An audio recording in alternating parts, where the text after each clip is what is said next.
नमस्कार। आप देख रहे हैं संतोष पाठक ऑफिशियल। मैं हूं आपके साथ शिव कुमार मिश्रा। मेरे साथ हैं संतोष पाठक जी। स्वागत और अभिनंदन। बहुत बहुत धन्यवाद शिव जी। और संतोष पाठक ऑफिशियल यूट्यूब प्लेटफॉर्म के तमाम दर्शकों से अपील करूंगा, बहुत ही महत्वपूर्ण मुद्दे पर आज हम चर्चा के लिए आए हैं। आपका उसके बारे में क्या मानना है, ये तो आप कमेंट करके जरूर बता दीजिएगा कि हम सही है कि गलत है। लेकिन आज की इस चर्चा को बहुत लंबा नहीं रखेंगे, लेकिन आज की इस चर्चा को आखिर तक जरूर सुनिएगा, क्योंकि ये देश का, ये मेरे साथ, आपके साथ जुड़ा हुआ सबसे महत्वपूर्ण मुद्दा है, जिसका असर आने वाले दिनों में हम सबकी जेब पर पड़ेगा, हम सबके मान सम्मान और प्रतिष्ठा पर पड़ेगा। तो कुछ मिनट हमारे साथ बने रहिएगा, क्योंकि एक बड़ा खुलासा, और उस खुलासे का असर किस तरह से आप पर पड़ेगा, किस तरह से हम पर पड़ेगा, हम सब पर पड़ेगा, देश के मान सम्मान और प्रतिष्ठा पर पड़ेगा। ये चुनाव से जुड़ा मुद्दा नहीं है, ये राजनीतिक मुद्दा नहीं है, ये मुद्दा इससे कहीं ज्यादा बढ़कर है, जिसके बारे में आपका जानना और समझना बहुत जरूरी है। इसलिए हम आज इस मुद्दे को आपके सामने लेकर आए हैं। जय शिव जी। मामला है बहुत गंभीर है, देश की संप्रभुता पर है, देश के व्यवसाय से जुड़ा है और देश की आर्थिक नीतियों से जुड़ा हुआ है। लगातार आप सुनते रहते हैं प्रधानमंत्री का सीना 56 इंच का है और अमेरिका के राष्ट्रपति डोनाल्ड ट्रंप हमेशा हमारे उस 56 इंची सीना को कई इंच छोटा कर देते हैं। पाकिस्तान की बातों को लेकर लगातार वो 113वीं बार भी कह चुके कि भारत और पाकिस्तान का युद्ध मैंने रुकवाया। आज उन्होंने फिर एक बड़ा ऐलान कर दिया कि प्रधानमंत्री नरेंद्र मोदी मुझसे तेल खरीदना चाहते हैं, कह रहे हैं मैं रूस से तेल लेना बंद कर रहा हूं। यह खबर जंगल में आग की तरह फैल गई कि आखिर जो देश हमारे साथ रिश्ते सही ठीक नहीं कर रहा हो, हम पर लगातार दबाव बना रहा हो, उस देश से हम तेल क्यों खरीदेंगे, जब रसिया ऑलरेडी हमें रुपीज में तेल दे रहा है, सस्ता दे रहा है, जिस सस्ते तेल का आज तक भारत के नागरिकों को कतई लाभ नहीं मिला, तो उस तेल को किसी दूसरे देश को सप्लाई किया जा रहा है। वो तेल का लाभ मिला तो अडानी को मिला, उस देश का लाभ, उस तेल का सस्ते का लाभ मिला तो अंबानी को मिला। दोनों की रिफाइनरीज थी, दोनों ने तेल या केवल प्यूरिफायर किया और बाद में दूसरे देशों को सप्लाई दे दिया। किसी भी देश के नागरिक ने सवाल नहीं किया। बाबा रामदेव जो तेल दिलवा रहे थे सस्ता, उन्होंने भी सवाल नहीं उठाया। उनसे जब सवाल पत्रकार ने किया तो बोले मेरी पूंछ पाड़ ले। देसी भाषा है, हिंदी में इसे कहते हैं, इसका मतलब होता मेरी पूंछ उखाड़ लो।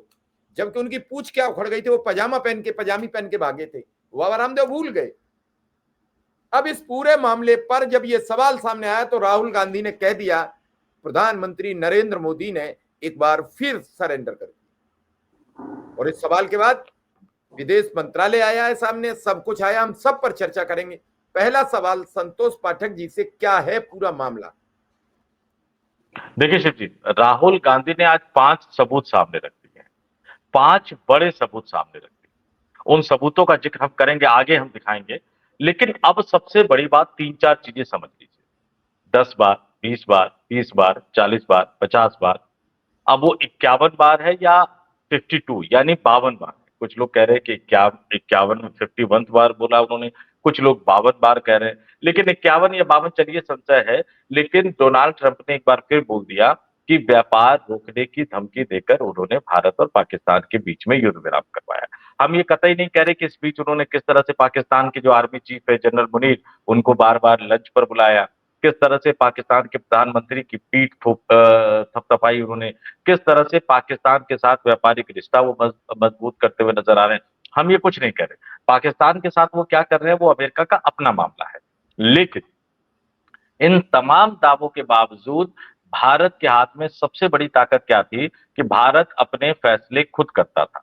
जवाहरलाल नेहरू के जमाने से लेकर, लाल बहादुर शास्त्री के जमाने से लेकर, इंदिरा गांधी के जमाने में 1971 की जो लड़ाई हुई, अमेरिका के दबाव के बावजूद हमने पाकिस्तान को हराया और दुनिया के नक्शे पर बांग्लादेश का जन्म। कारगिल की लड़ाई, अमेरिका के दबाव के बावजूद अटल बिहारी वाजपेयी ने अपनी एक एक इंच जमीन मुक्त किए बिना उस लड़ाई को रोका नहीं। 1974 का चाहे परमाणु बम विस्फोट हो या अटल बिहारी वाजपेयी के जमाने में परमाणु परीक्षण हो, अमेरिका के दबाव के बावजूद भारत अपनी नीतियों के हिसाब से काम करता रहा। हाँ, कई बार ऐसे मौके आए जो थोड़े बहुत समझौते करने पड़े, लेकिन उसकी घोषणा भारत सरकार की तरफ से की जा रही है। अब युद्ध विराम तो पुराना मसला हो गया।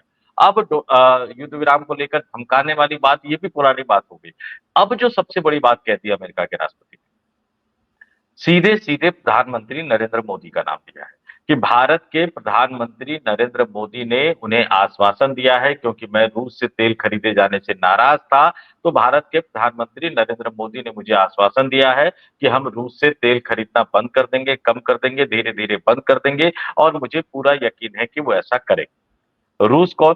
जब रूस यूएसएसआर हुआ करता था, 1971 की लड़ाई हो या कश्मीर के मसले पर संयुक्त राष्ट्र सुरक्षा परिषद में भारत के साथ मतदान करने का मामला हो, वीटो लगाने का मामला हो, हमेशा से यूएसएसआर भारत के साथ रहा है। और अब हम क्या करेंगे, हम किससे क्या खरीदेंगे, हम किससे क्या नहीं खरीदेंगे, इस बात की घोषणा भारत सरकार का वित्त मंत्रालय या भारत सरकार का पेट्रोलियम मंत्रालय या भारत का प्रधानमंत्री कार्यालय नहीं कर रहा है, बल्कि अमेरिका के राष्ट्रपति डोनाल्ड ट्रंप कर रहे हैं। और ये सीधे सीधे भारत की संप्रभुता के साथ समझौता है। और एक दो बानगी नहीं, लगातार इस तरह के बयान सामने आना, लगातार डोनाल्ड ट्रंप का ये कहना, और अब तो तेल के मामले, हालांकि तेल का फायदा किसको मिला किसको नहीं मिला, आपने बिल्कुल सही कहा कि अंबानी अडानी को मिला। आम जनता को तो अभी भी पेट्रोल और डीजल की कीमत जो है वो उनकी कमर तोड़ती हुई नजर आ रही है। एक देश एक टैक्स की बात करने वाले, बचत उत्सव की बात करने वाले, अभी तक पेट्रोल डीजल को जीएसटी के दायरे में लेकर नहीं आए हैं। तो जनता करा रही है, लेकिन उसके बावजूद भी ये व्यापारियों को फायदा हुआ, प्रधानमंत्री के दोस्तों को फायदा हुआ। इससे बड़ा सवाल ये है कि भारत को किसके साथ क्या खरीदना है क्या नहीं खरीदना है, ये तो भारत सरकार तय करेगी ना, भारत तय करेगा ना। इसका ऐलान अमेरिका के राष्ट्रपति कैसे कर सकते हैं? और क्या अमेरिका के आगे हम झुक गए हैं? अब ये देखिए कि हम टैरिफ भी 50% टैरिफ लगाया गया है, और उसके बावजूद भी अमेरिका के आगे हम लगातार झुकते जा रहे हैं। और उसके बाद जवाब क्या दिया जा रहा है? विदेश मंत्रालय का एक जवाब आता है, वो जलेबी की तरह जवाब आता है। देखिए सीधा सीधे दो तीन सवाल है, आगे मैं विदेश मंत्रालय के जवाब भी हम दिखाएंगे, लेकिन मैं आपसे कहूंगा कि राहुल गांधी का एक पोस्ट, 5 सबूत, जो राहुल गांधी ने सीधे सीधे 5 सबूत रख दिए हैं, उन 5 सबूतों पर जरा हम जनता के सामने रख देते हैं कि राहुल गांधी ने जो पोस्ट किया और वो सवाल कह रहे हैं। मैं अपने दर्शकों से कहूंगा, संतोष पाठक ऑफिशियल यूट्यूब प्लेटफॉर्म के दर्शकों से, कि वो सामने आकर इस पर जरूर कमेंट करें कि राहुल के 5 सबूतों को लेकर आपका क्या मानना है। अपने स्क्रीन पर हम दिखाते हैं कि राहुल गांधी ने जो पोस्ट किया है, क्या लिखा है राहुल गांधी ने नरेंद्र मोदी को लेकर, क्या राहुल गांधी ने किन 5 सबूतों को सामने रखा है। और इन सबूतों को जरा हम इसको देर तक रहने देते ताकि आप एक एक सबूत को पढ़िए कि PM Modi is frightened of Trump, PM Modi America के राष्ट्रपति ट्रंप से डरे। सबूत number 1, allow Trump to decide and announce that India will not buy Russian oil. यानी ट्रम्प को यह अधिकार हो गया, ट्रम्प को यह अनुमति दे दी हमने, ट्रम्प को यह फैसला करने का अधिकार दे दिया, और ट्रम्प को घोषणा करने का भी अधिकार दे दिया कि भारत रूस से तेल नहीं खरीदेगा। ये सबूत नंबर 1 है, और अमेरिका के राष्ट्रपति डोनाल्ड ट्रंप का बयान ये बताता है कि ये सबूत पुख्ता है। सबूत नंबर 2 पे आ जाइए, keep sending congratulatory messages despite repeated snubs. एक तरफ डोनाल्ड ट्रंप है, लगातार भारत को अपमानित करने में लगे हुए हैं, लगातार भारत की बेइज्जती करने में लगे हुए हैं, और दूसरी तरफ हमारे प्रधानमंत्री नरेंद्र मोदी साहब, चाहे वो इजराइल और फिलिस्तीन के बीच समझौते का मामला हो या कई तरह के अन्य ऐलान का मामला हो, वो लगातार डोनाल्ड ट्रंप साहब को बधाई देते हुए नजर आ रहे हैं, डोनाल्ड ट्रंप की तारीफ करते हुए नजर आ रहे हैं। ऐसी क्या मजबूरी है कि अमेरिका के राष्ट्रपति हमें अपमानित करने पर लगे हुए और हमारे प्रधानमंत्री उनकी तारीफ करने पर लग रहे हैं? तो ये सबूत नंबर 2 भी पुख्ता हो जाता है। मैं दर्शकों से कहूंगा, हमारी राय से सहमत है या असहमत है, हमें कमेंट करके जरूर बताइएगा। सबूत number 3, cancel the finance minister visit to America. हमारी वित्त मंत्री जो है निर्मला सीतारमण, वो अमेरिका जाने वाली बातचीत के लिए। क्यों रद्द करना पड़ा अचानक, अगर सब कुछ ठीक ठाक चल रहा है, अगर दोनों दोस्त फिर से करीब आ रहे हैं? इस सवाल का जवाब तो आना चाहिए। चौथा सवाल जो है, स्किप्ड शर्म अल शेख। शर्म अल शेख में इतना बड़ा कार्यक्रम हुआ लेकिन वो नहीं गए। अब ये सवाल जो चौथा सबूत है ना, वो सवाल बहुत गहरा है। प्रधानमंत्री साहब को अमेरिका से बड़ा लगाव रहा है। जब वो प्रधानमंत्री नहीं थे और झोला उठाकर घुमा करते थे प्रचारक के तौर पर, तो भी वो अमेरिका के दौरे पर गए। अब वो लगातार 3-4 बार डोनाल्ड ट्रंप के न्योते को ठुकरा चुके हैं। और डोनाल्ड ट्रंप का न्योता तो छोड़ दीजिए, संयुक्त राष्ट्र महासभा जैसे महत्वपूर्ण कार्यक्रम में जहां बतौर भारत के प्रधानमंत्री उनको जाना चाहिए था। भारत के प्रधानमंत्री जाते रहे हैं, नरेंद्र मोदी भी जाते रहे हैं, लेकिन इस बार उन्होंने जाना गवारा नहीं समझा। तो आखिर ये कौन सा डर है जो प्रधानमंत्री वैश्विक कार्यक्रम में भी अब जाने से बचते हुए नजर आ रहे हैं? ये सबूत नंबर 4 अपने आप में पुख्ता सबूत हो जाता है। और सबूत number 5, does not contradict him on does not contradict him on operation सिंदूर।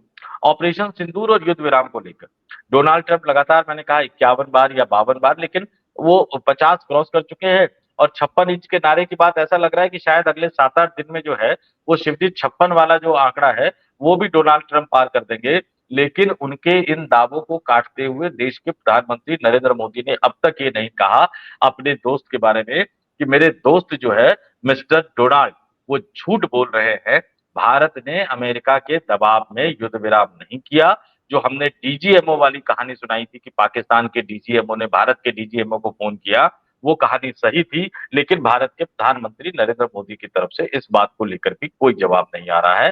तो ये 5 सबूत जो सीधे सीधे राहुल गांधी ने सामने रख दिए हैं, ये 5 सबूत नरेंद्र मोदी को बेनकाब करते हुए नजर आ रहे हैं। और आगे हम ये भी बताएंगे शिव जी कि कैसे जलेबी की तरह गोल गोल घुमाकर जवाब दिया जा रहा है। और ये भी सामने रखेंगे कि आखिर क्या मजबूरी है सरकार की। राहुल गांधी के 5 सबूत और देश के प्रधानमंत्री नरेंद्र मोदी की चुप्पी। सवाल गहरे हैं, राज गहरे हैं, और डर क्यों रहे हैं प्रधानमंत्री, ये सबसे बड़ा सवाल उठकर निकलकर सामने आ रहा है शिव जी। विदेश मंत्री ने भी आके इस पर, विदेश मंत्रालय के प्रवक्ता रणधीर सिंह ने आके इस पर अपनी प्रतिक्रिया दे दी है। दर्शकों को बता दें, तेल खरीद से जुड़े मुद्दे पर भारतीय विदेश मंत्रालय के प्रवक्ता रणधीर जायसवाल की प्रतिक्रिया आई। उन्होंने कहा, भारत बड़ी मात्रा में तेल और गैस को आयात करता है।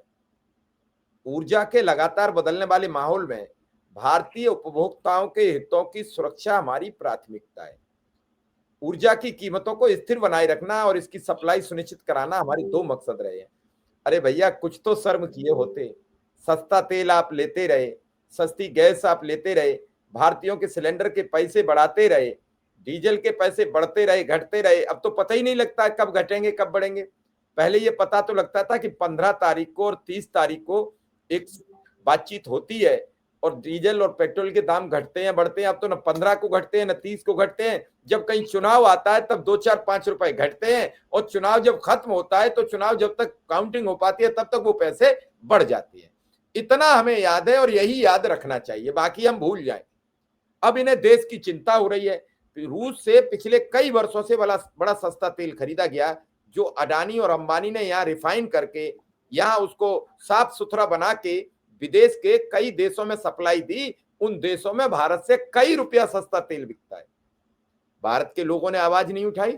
आवाज तब उठाते जब उन्हें कोई जानकारी मिली हो। उन्हें तो ये पता है कि मस्जिद कहां तोड़ी जाएगी, उन्हें ये पता है कौन सी मस्जिद में मंदिर निकलेगा, उन्हें इतना पता है कि कब कांवड़ यात्रा तेजी से निकलेगी, कब धर्म की बात होगी, कब हिंदू मुसलमान की बात होगी, कब योगी जी बरेली में आई लव मोहम्मद पर मुसलमानों के घरों पर बुलडोजर चलाएंगे। इन बातों से मतलब है। तो आपको पता क्यों लगेगा तेल का? आपका पता क्यों लगेगा कि तेल में खेल क्या हो गया? आपको तो अब तब पता लग रहा है जब ट्रंप ने पूरे बोल्ट कस दिए, तो फिर हम लोगों को पता लगा।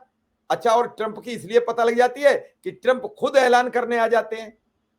अब वो कह रहे हैं जायसवाल, जहां तक अमेरिका का सवाल है तो कई साल से अपनी ऊर्जा खरीद का दायरा बढ़ाने की हमने कोशिश कर रहे हैं। पिछले एक दशक में ये दायरा जो ऊर्जा खरीदने का है वो बेहद बड़ा। अमेरिका के मौजूदा प्रशासन ने भारत के साथ ऊर्जा सहयोग को बढ़ाने में रुचि दिखाई है और इस बात पर बातचीत जारी है।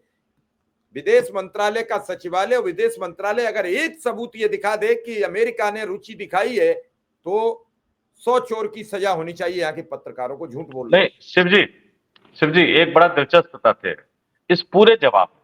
मैं चाहूंगा कि आपके पास वो जवाब भी है, अगर वो उसको स्क्रीन पर भी दिखा सके, कि विदेश मंत्रालय के प्रवक्ता का बयान एक एक चीज पर गौर करना चाहिए, एक एक चीज पर गौर करना चाहिए, एक एक लाइन पर गौर करना चाहिए। कि आधिकारिक प्रवक्ता का यह बयान है, 16 अक्टूबर 2025 यानी आज की तारीख में वो बयान दिया गया है। अभी हम स्क्रीन पर भी दिखाएंगे उसको। और इस बयान में सीधे सीधे जो कहा गया है, आप उसको समझने की कोशिश करिए। दर्शकों को मैं समझाने की कोशिश करता हूं कि आखिर कैसे ये जो पूरा मामला निकलकर सामने आया, और जो मैं बार बार कह रहा हूं कि जलेबी की तरह गोल गोल क्यों घुमाया जा रहा है, क्यों जलेबी की तरह गोल गोल घुमाकर इस पूरे मामले को टालने की कोशिश की जा रही है, और क्यों ये बार बार समझाने बताने की कोशिश की जा रही है। विदेश मंत्रालय का जवाब है, जो बयान है वो हम दिखा रहे हैं। इसका हिंदी रूपांतरण में दर्शकों को बता देता हूं। भारत तेल और गैस का एक महत्वपूर्ण आयातक है, इंपोर्ट करते हैं। ये बताने की जरूरत नहीं थी। देखिए एक एक चीज पे कैसे लफाजी हो रही है, क्योंकि पेज भरना है, बड़ा सा बयान दिखाना है कि बड़ा सा बयान है। दूसरा, अस्थिर ऊर्जा परिदृश्य में भारतीय उपभोक्ताओं के हितों की रक्षा करना हमारी निरंतर प्राथमिकता रही है। ये विदेश मंत्रालय बोल रहा है, भारतीय उपभोक्ताओं के हितों की रक्षा करना। पता नहीं पेट्रोलियम मंत्रालय ने उनको बताया कि नहीं बताया कि भैया देश के लोगों को सस्ता तेल और पेट्रोल नहीं दे रहे हैं, पेट्रोल और डीजल नहीं दे रहे हैं जो आप रूस से खरीद रहे हैं। अगली लाइन, हमारी आयात नीतियां पूरी तरह इसी उद्देश्य से निर्देशित होती है, तो फिर अमेरिका का राष्ट्रपति ऐलान कैसे कर रहा है। अगले पैराग्राफ पे आ जाइए कि स्थिर ऊर्जा मूल्य और सुरक्षित आपूर्ति सुनिश्चित करना हमारी ऊर्जा नीति के दोहरे लक्ष्य रहे हैं। इससे हमारे ऊर्जा स्रोतों का व्यापक आधार बनाना और बाजार की स्थितियों के अनुरूप विविधीकरण करना शामिल है। और लास्ट का पैराग्राफ जिसका जिक्र आपने किया कि जहां तक अमेरिका का संबंध है, हम कई वर्षों से अपनी ऊर्जा खरीद का विस्तार करने का प्रयास कर रहे हैं, और पिछले दशक में इसमें लगातार वृद्धि हुई है। वर्तमान प्रशासन ने भारत के साथ ऊर्जा सहयोग को गहरा करने में रुचि दिखाई है। इस पर चर्चा जारी है। ट्रंप यही तो कह रहे हैं कि आप रूस से तेल मत खरीदो, हमसे खरीदो। अब सीधा सीधा सवाल था कि क्या भारत सरकार ने रूस से तेल खरीदना बंद कर दिया है या कम कर दिया है। विदेश मंत्रालय के इस रिलीज में कोई जवाब नहीं। दूसरा सवाल था कि अमेरिका जो चाहता है कि हम अमेरिका से तेल खरीदे, तो आप कह रहे हैं कि ठीक है रुचि तो दिखा रहे हैं, लेकिन जरा ये तो बता दीजिए जनाब कि अमेरिका से जो आप तेल खरीद रहे हैं वो रूस के मुकाबले कितना महंगा खरीद रहे हैं, और सस्ता तेल छोड़कर आप महंगा तेल खरीदने क्यों जा रहे हैं। और इससे भी बड़ा सवाल कि डोनाल्ड ट्रंप ने ये जो आरोप लगाया वो प्रधानमंत्री नरेंद्र मोदी का नाम लेकर लगाया है। फिर प्रधानमंत्री नरेंद्र मोदी ने उन्हें आश्वासन दिया है कि भारत रूस से तेल खरीदना बंद कर देगा, कम कर देगा, धीरे धीरे बंद कर देगा। तो ये जवाब प्रधानमंत्री नरेंद्र मोदी की तरफ से आना चाहिए। वो आज आंध्र प्रदेश में है, पूजा अर्चना कर रहे हैं, बड़ी अच्छी अच्छी उनकी तस्वीरें आ रही है चंद्रबाबू नायडू के साथ, और बड़ी अच्छी तस्वीरें उनकी आ रही है पवन कल्याण के साथ जो जनसेना पार्टी के मुखिया हैं और आंध्र प्रदेश के उप मुख्यमंत्री हैं। तो इन दोनों के साथ बड़ी अच्छी अच्छी तस्वीरें उनकी आ रही है। डोनाल्ड ट्रंप ने उन पे आरोप लगाया, जवाब प्रधानमंत्री नरेंद्र मोदी को देना चाहिए या प्रधानमंत्री कार्यालय को देना चाहिए, और सिर्फ दो तीन बिंदुओं पे देना चाहिए। क्या रूस से तेल खरीदना कम किया जा रहा है, क्या आने वाले दिनों में रूस से तेल खरीदना बंद कर दिया जाएगा या बिल्कुल कम कर दिया जाएगा, और क्या अमेरिका से तेल खरीदा जा रहा है या अमेरिका से तेल खरीदने की तैयारी की जा रही है। और अगर अमेरिका से तेल खरीदा जा रहा है या खरीदने की तैयारी की जा रही है या कोई समझौता किया जा रहा है, तो रूस के मुकाबले में कितना महंगा वो पड़ रहा है, और सस्ता तेल छोड़कर भारत सरकार की ऐसी क्या मजबूरी है कि वो महंगा तेल खरीदने जा रहे हैं। क्योंकि सस्ते तेल का फायदा देश की जनता को नहीं हुआ है। मैंने क्यों कहा कि इसका असर आप पर भी पड़ेगा, हम पर भी पड़ेगा। जिनके पास गाड़ी नहीं है, बाइक नहीं है, स्कूटर नहीं है, स्कूटी नहीं है, उन पर भी पड़ेगा। सस्ते तेल जब आए तब भारत सरकार ने तेल सस्ता नहीं किया, लेकिन अगर हमें रूस से सस्ता तेल आयात बंद करके अमेरिका से महंगा तेल खरीदना पड़ेगा, तो वो महंगा तेल जो है वो तुरंत भारत सरकार उसका बोझ जो है वो देश की जनता पर डाल देगी और पेट्रोल डीजल महंगा कर देगी। इसलिए मैं कह रहा हूं कि ये हम सबके जेब से जुड़ा हुआ सवाल है। एक तरफ देश के मान सम्मान और संप्रभुता का सवाल है, 144 करोड़ भारतीयों की इज्जत का सवाल है, दूसरी तीसरी तरफ भारत की अर्थव्यवस्था का सवाल है, चौथी तरफ भारत के आम आदमियों की जेब का सवाल है। ये बड़ा आरोप 5 सबूत राहुल गांधी ने सामने रख दिए हैं। इंतजार इस बात का है कि क्या नरेंद्र मोदी साहब सामने आकर जवाब देंगे। अब भारतीय जनता पार्टी का सोशल मीडिया टूल किट आ गया है। वो कह रहे हैं कि अरे भाई रूस से हमने इतना तेल खरीदा, उसमें बीजेपी के कई प्रवक्ता भी है। मैं वही तो कह रहा हूं कि सरकार का काम बीजेपी कर रही है, बीजेपी का काम सरकार करने लग रही है। भाई सीधा सीधा जो बीजेपी के ट्रोल आर्मी जो पोस्ट करे जा रहे हैं, भारत सरकार आधिकारिक आंकड़ा क्यों नहीं जारी कर देती कि 1 महीने पहले रूस से कितना तेल खरीदा गया था, अब कितना तेल खरीदा जा रहा है। जो आप सोशल मीडिया पर अनावश्यक माहौल बनाने की कोशिश करते हो, इस रिलीज में कायदे से वो आंकड़ा होना चाहिए था और वो रिलीज पेट्रोलियम मंत्रालय की तरफ से आना चाहिए था। और अमेरिका के राष्ट्रपति डोनाल्ड ट्रंप झूठ बोल रहे हैं या सच बोल रहे हैं, इस बात का जवाब प्रधानमंत्री नरेंद्र मोदी को सीधे देना चाहिए था या प्रधानमंत्री कार्यालय को प्रेस रिलीज जारी करके देना चाहिए था। लेकिन वो बोल नहीं पा रहे हैं, उनकी मुंह से जबान तक नहीं निकल पा रहा। विपक्षी राहुल गांधी और शमशान, कब्रिस्तान, हिंदू मुसलमान, मंगलसूत्र, इस पर तो न जाने क्या क्या बोल जाते हैं, लेकिन अपने ही तथाकथित दोस्त डोनाल्ड ट्रंप के आरोपों पर, बयानों पर, दावों पर कुछ न बोलना ये दिखाता है कि कहीं ना कहीं आप दबे हुए हैं, कहीं ना कहीं आप झुके हुए हैं, कहीं ना कहीं आप भारत के मान सम्मान और संप्रभुता से समझौता करते हुए नजर आ रहे हैं। चलिए देखेंगे अब किस किस की संप्रभुता से समझौता होगा। भारत तो समझौता करने में ही रहा जब से पिछले 10 साल का शासन हुआ, ये 12वीं साल में एंट्री हो गया है। समझौता गठबंधन का समझौता हो, समझौता सीटों का हो, समझौता सरकार का हो, समझौता एक धर्म विशेष से हो, यही सब तो होता है। समझौता समझौता और समझौता। दर्शक इस पर जरूर हमें बताएं कि समझौता करने से ये लोग कब बाज आएंगे।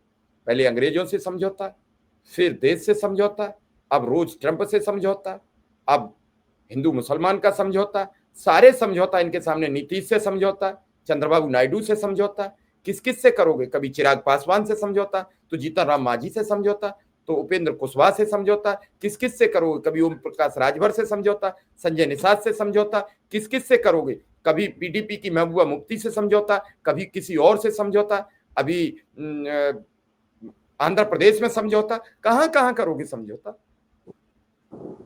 बताइए। नागालैंड में समझौता, मणिपुर में समझौता, कहां कहां करोगे। जल रहा है 2 वर्ष से, वहां क्या किया समझौता। इंतजार करेंगे, दर्शक हमें बताएं। फिलहाल संतोष सर का आभार, धन्यवाद और नमस्कार। आपने शिव जी बड़ी बहुत महत्वपूर्ण बात उठाई कि समझौता, हर तरफ समझौता। अगर वो समझौता देश के हित के लिए होता, देश की आम जनता के हित के लिए होता, तो शायद बहुत ज्यादा बेहतर होता। क्योंकि मैं याद दिला दूं कि 1996 में नरसिम्हा राव यानी कांग्रेस पार्टी के हारने के बाद जिस तरह की खिचड़ी सरकार बन रही थी, चाहे वो एच डी देवगौड़ा की हो, चाहे वो इंद्र कुमार गुजराल की हो, उस खिचड़ी सरकार के दौर से बाहर निकालने के लिए अटल बिहारी वाजपेयी ने एनडीए का गठबंधन किया। और उस एनडीए गठबंधन के दौरान कई सारे महत्वपूर्ण काम हुए, जैसा कि मैंने कहा कि परमाणु परीक्षण हुआ, कारगिल की लड़ाई हुई। अमेरिका के दबावों के आगे झुके नहीं अटल बिहारी वाजपेयी। लेकिन अब जो समझौते किए जा रहे हैं, वो सत्ता के लिए किए जा रहे हैं, ताकि सत्ता बनी रहे, अपने व्यापारिक दोस्त को फायदा पहुंचाते रहे। और इसके लिए भले ही भारत के हितों के साथ, भारत की संप्रभुता के साथ, भारत के आम आदमियों के हितों के साथ समझौता करना पड़े या उनको धोखा देना पड़े, इस बात में कोई गुरेज नहीं है। तो इस वीडियो में जाते जाते मैं दर्शकों से जरूर अपील करूंगा कि भैया कमेंट करके जरूर बताइए आप कि आपका इन तमाम मुद्दों को लेकर क्या मानना है, कितना गंभीर है ये और देश के लिए कितना जरूरी है। और एक बात और कि अगर आपको वीडियो पसंद आ रहे हैं तो अपने तक रोकिए मत, ज्यादा से ज्यादा लोगों तक बढ़ाइए। हमारे यूट्यूब मंच को सब्सक्राइब कीजिए, अगर मेंबर के तौर पर ज्वाइन कर सकते हैं तो ज्वाइन भी कीजिए।